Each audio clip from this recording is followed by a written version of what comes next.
Alright folks, I'm back with another video. I'm excited about this one because check this out. I've had the Z Fold 2 for over a year now, or just about a year. And you know, it's a nice device. I've had mixed feelings on it.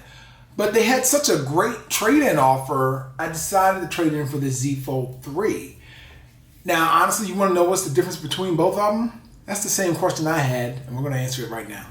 So first things first, so we're looking at both of these devices. Let's take a look at really the build quality. So overall, when you're looking at both of them, there is a slight difference, you know, in the thickness between the two. It is a little bit thinner with the Z Fold 3.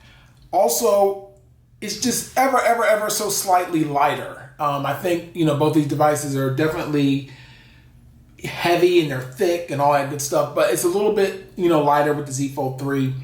And then you could see the hinge on the back. It's kind of a little bit hard to see, you know, on the camera here, but it's slight nonetheless. And it's a little bit less of a bump here on the back. The bump on the Z Fold 3, the hinge isn't as much. But when you turn on the back is really when it gets interesting, because this whole camera bump is a lot different, right? So since the camera bump's a lot different, you know, when it comes to cases and stuff, guess what? You gotta buy new ones. So that's one thing. Other than that, of course, the Z Fold 3 is now waterproof, you know, where the old Z Fold 2, you know, was not. And then another thing to think about here when you're looking at these devices that really stuck out to me and kind of really pushed me to upgrade to the Z Fold 3. And see if I can get this on camera. When I open the Z Fold 2, there's a little noise. And it's hard to hear a little bit, but it's like a little bit like a cracking sensation. It's very interesting.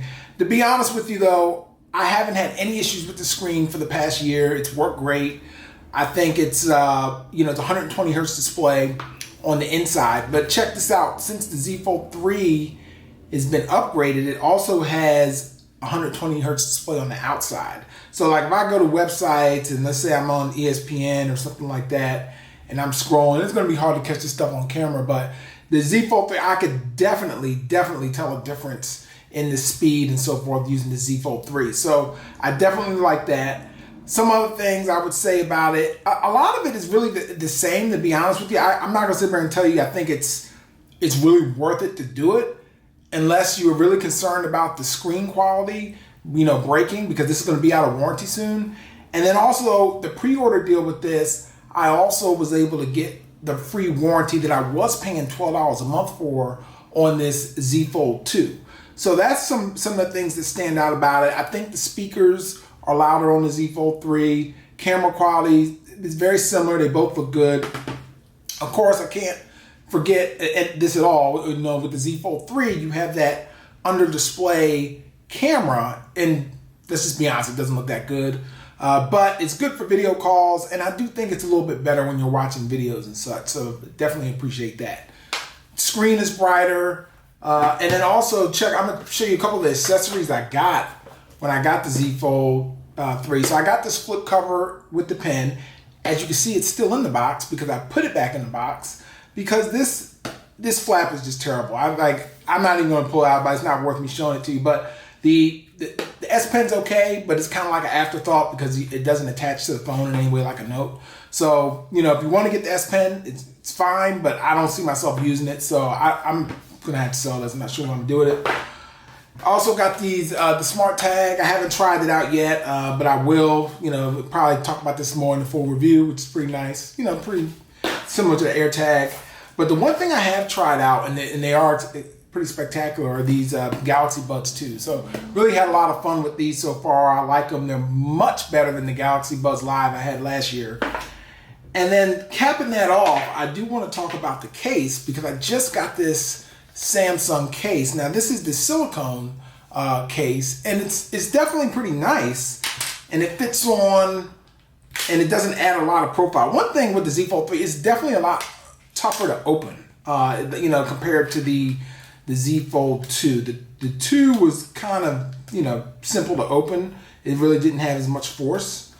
And then just putting on this case here, you can see it's pretty low profile. So I do like that. I also am going to try out the leather one as well, but this is way more practical than this case that's still in the box, because this one you can't even use the cover display, and there's no kickstand. It's just a hot mess, to be honest. So back to the Z Fold 2. So, you know, ultimately, I think, you know, if you got the 2, if you're concerned with it, you know, if you hear this noise, like I just can't get over that. And I've seen pictures of folks online and, you know, the screen breaking and shattering and all that good stuff. So I'm probably, you know, that's my main reason to trade this in. And they're, you know, they gave me $900 for it, which is a great price. But I think what I like about the Z Fold 3 so far, I think from a future-proof, I think they give you the free warranty. And then I got all those, you know, 3 free accessories with it as well. So I'm definitely liking it so far. You know, it feels lighter and thinner too. Like it's weird. In the hand, they definitely, I could tell a difference, which honestly, I can't always say that about a lot of new, you know, smartphones or upgrades over the years. It just really just depends overall, like what you're looking for. But if you want to do it all device, I think, you know, it's definitely the 3, if you trade in, is worth it. If not, if you don't want to trade in, or if you have no problems with the 2, I'd probably just hold on to it, to be honest with you, because once again, you know, $900 trade-in still means the other one's going to be $900, so it's not cheap by any means. So hopefully this helps you get a sense of like what some of the differences are. Honestly, nothing major, but just some build quality and overall just the 120 hertz display of the phone are the main things from my side of the fence. So be sure to give this video a thumbs up if you like it. Be sure to subscribe. See you in the next video.